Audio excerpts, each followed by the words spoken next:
Hey, what's up YouTube? DextDee. I'm back, and I'm sorry for leaving you for a long time without any update on this tutorial that I decided to make. So without much ado, let's begin. Now, the three things that I'm going to talk about today is still about hardware. The first thing I'm going to talk about will be sound card. The second thing that I'm going to talk about would be a MIDI controller or a MIDI keyboard. And the final thing will be a microphone, whether or not you need it. First thing again, as I said, a sound card is something that is very, very important when you want to make music. The sound card that came with your machine is not so good. It was made for just listening to music, not for making music.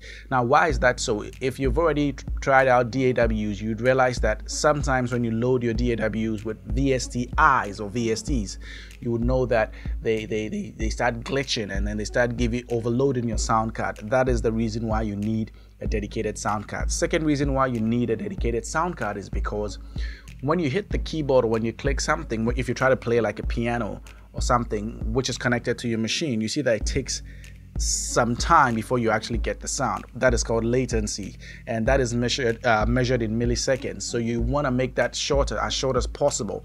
Now I'm talking of 10 milliseconds, 7 milliseconds over here. Yes, you can get that if you buy a very good sound card. So you have two types of sound cards. The first one that you want to try, if you have a desktop, is an inboard sound card. That means you open up your machine, you stick the sound card into the sound card slot on your machine, and bam, you're good to go. Or you can get a USB or a Firewire one. That means that if you have a laptop, you get these ones and you connect them, and then you have it external. It's quite mobile, so that one too has its own advantages as well. So with that said, that's up to you to decide depending on which machine you want. Personally, I don't have the laptop. I use a desktop, and I have an inboard sound card. I use the Creative Titanium. Very good. I've been using it for 2 years. It works perfect. So if you want to get that, sure, no problem. Go ahead for it. Go for it. Now, that one comes with functions. It comes with the ability to switch between audio creation, music listening, and then gameplay, and it's amazing. It really works. So that aside, you decide which one you want to do. Second one is the MIDI keyboard. Now the MIDI keyboard, as I said again, or a MIDI controller, is something that is really helpful. Now you can click in, when you open up your piano roll in your DAW, you can click in the sounds, the notes, the chords.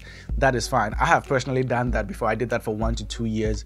Was fun, was really fun, but it can get quite frustrating sometimes. I know what I'm talking about because I did it too.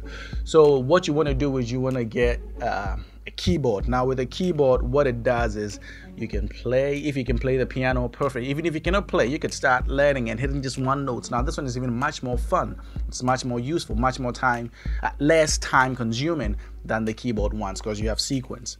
So what you want to do is you want to go for one. Now there is M-Audio, there is Akai, and all those ones. If you're the MPC guy, please go ahead for that. The MPCs too, they do work perfectly. Now personally, I like the MIDI keyboards. I am an Axiom user. That is, I'm talking of M-Audio, Axiom. I have the 25 and then the 61 Pro. Both work very well.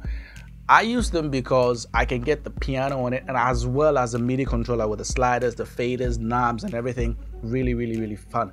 But if you don't need the piano, you can go just for a dedicated MIDI controller for your sounds and stuff like that.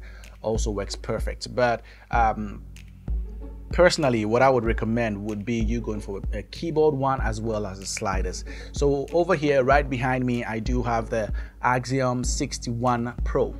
Works perfect. As you can see, it has some sliders and some knobs and all the other things you can tweak with it. It's really amazing. If you had Pro Tools, that is, if that's a DAW you chose, it goes very well with Pro Tools. You can control all the knobs in the VSTIs and the VSTs right from that machine. It's a beast. It really works. So go for that, and it really helps. Remember, if you have a right sound card, when you buy these things and you link them, you can play and get your timing exactly to the BMP that you were making your music with. So that's the second thing. And the final thing that I want to talk about is a microphone. Do you need it or do you not need it?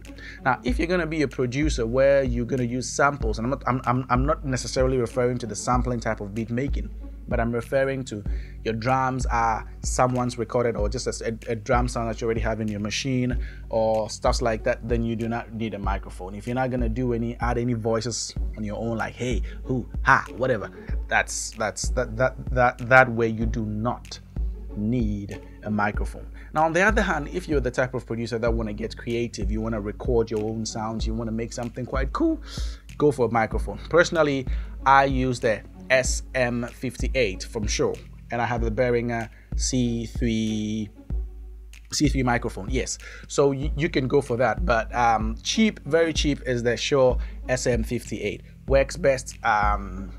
They say Phil Collins uses it. Now, that doesn't mean that if you get it, you're going to sound like Phil Collins. Of course not. No, forget it. But you're going to sound like you, because it captures everything clear and rigid. And the microphone, mine has been falling so many times, but it's still rigid. It's still working. So please go for that if you want a recommendation from me. So with that said, the final thing I want to add just a little bit is a preamp. Now, I don't really like USB microphones. I think that, I feel that I want to control the sound before it gets into my microphone, into my system. So with a USB microphone, I cannot really control it. I would have to use a software to control that, and I don't quite like that. So I have a preamp over here, also from Behringer, that is the Xenix 802. Now, that one is quite simple, has 4 channels, it works perfectly. I have 2 microphones, I connect them. If I have a friend who comes with a guitar, electronic guitar, or any other stuff, we just plug it in, and I can control the bass, the mids, and the high frequencies before I get to record them. And that is really what it's a preamp. So it sort of cleans up, or it sort of controls the sound before they get into the sound. So that is something else to consider. At the end of this video, I am going to leave you with links or just names for you to Google and search for if you're still interested in getting the right sound card for yourself. I won't be able to give you all of them, but just a few that might work. So with that said, DextDee live from China. Yes, I wasn't gonna miss that. I'm signing out. I would see you soon. Really soon. So peace.